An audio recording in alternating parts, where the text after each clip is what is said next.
இவர்களுடைய வழக்கில் எங்களுடைய அதிர்ஷ்டவசமாக நீதிபதி மிஸ்ரா அவர்கள் பாட்னா உயர் நீதிமன்றத்திலிருந்து இங்கு மாற்றமாகி வந்தார்கள். அவர்கள் இந்த விஷயத்தில் ரொம்ப கண்டிப்பு காட்டக்கூடியவர்கள். எந்த விதமான தயவுதாட்சியம் இல்லாமல் ஹேபியஸ் கார்பஸ் என்று சொல்லக்கூடிய ஆட்கொருவு மனுவில் நிச்சயமாக உத்தரவு போடுவார்கள்.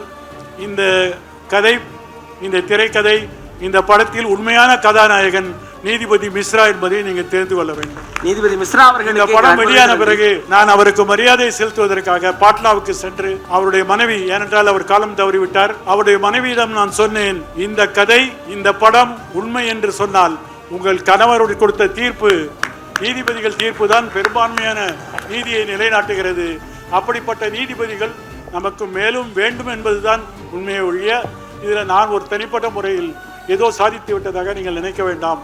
ஒரு நீதிபதி சரியான தீர்ப்பு இல்லை என்றால் இந்த பார்வதிகள் எல்லாம் என்றைக்கோ தள்ளப்பட்டு இருப்பார்கள் என்பதை தெரிந்து கொள்ள வேண்டும்.